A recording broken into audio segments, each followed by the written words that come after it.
Instacart, Uber Eats, Domino's, Pizza Hut, McDelivery. Wow, there's a lot of methods of delivery.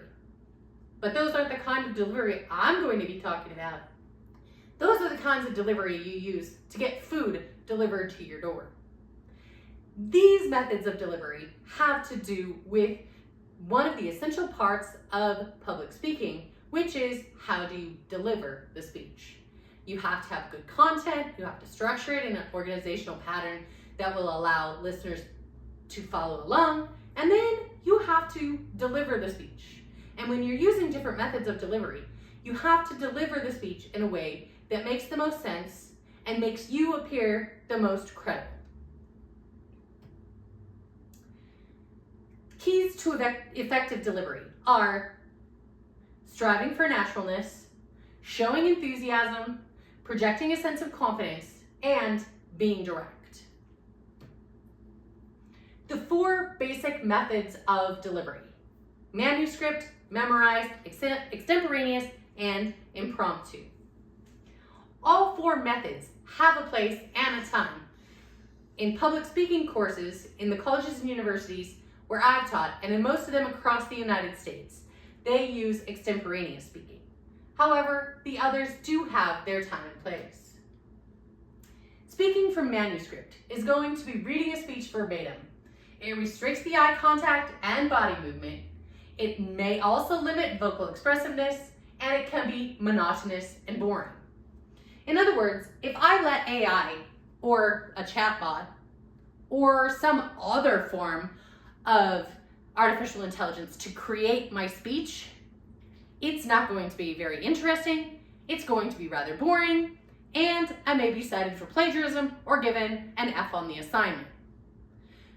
I'm just reading somebody else's thoughts or somebody else's words, and I don't even know what the speech is about. That's one example of manuscript. I could write out my speech in its entirety, and then I have to read it word for word. What does this do to a presentation? Well, I can't make much eye contact because I have to read. I can't move because I might trip and fall while carrying note cards or a piece of paper and reading them. I won't be very vocally expressive, and I might just be monotonous and boring. Also, speaking from a manuscript, it is advisable in certain situations.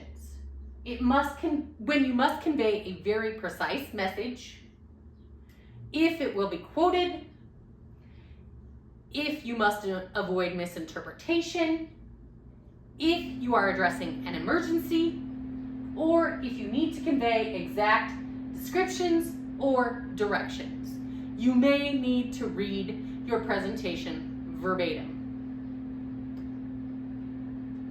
When reading from a prepared text, vary the rhythm of your words, familiarize yourself with the speech beforehand, use a large enough font to read without straining, and consider using some compelling presentational aids.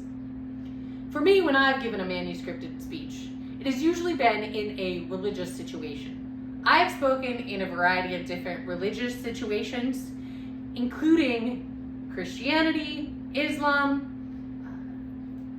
Jewish situations. I haven't yet spoken in a Jehovah's Witness type of situation or a Mormon situation. But usually what they want you to do is to read from a holy text.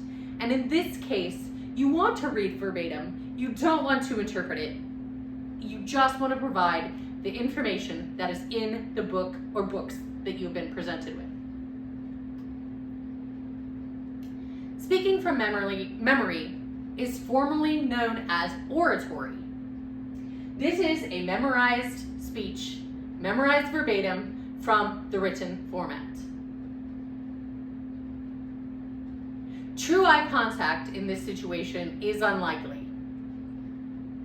It invites the potential danger of memory lapse, and it may be appropriate for brief toasts or introductions, but it is very hard to do.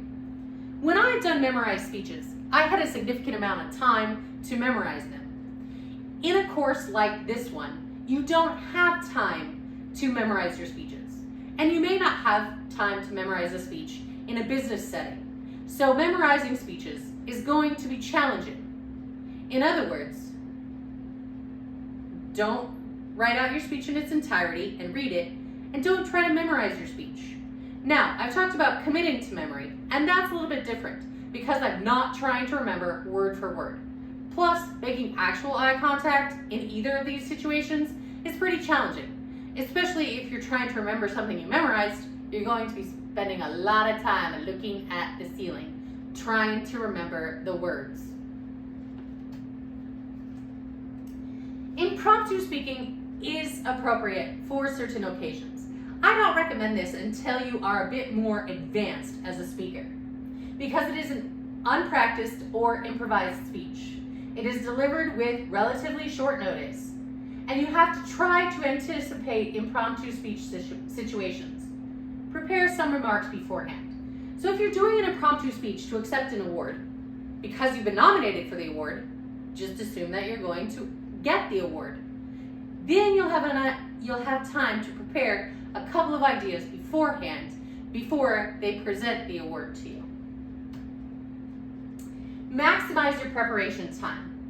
Think first about your listeners, listen to what others are saying, acknowledge a previous speaker's statements, stay on topic, and use transitions. Usually, if I'm giving an impromptu speech and I have just a little bit of space between where I'm seated and the front of the room, I will start preparing at least 3 main points to discuss by the time I get up to the front of the room. Even if it's one of those short acceptance speeches, I'm thinking of the 3 people or 3 groups of people that I want to thank in acceptance of my award. You want to try to organize your points in a discernible pattern, like I said with my 3 main points, or focus on the listener's needs rather than on yourself. If you're focusing on the listener, you don't have time to focus on yourself, and it minimizes the anxiety. Speaking extemporaneously. This is my favorite. It is not the one that I started with when I started giving speeches at the age of 12, but it is the one that I've been using for the longest because, to me, it's the simplest. It is prepared well and practiced in advance. You speak from an outline, and of course, like I said, most speeches are delivered in this manner. This method helps you adapt to the situation, but it does not require you to memorize, where you will have lapses in memory that still exist.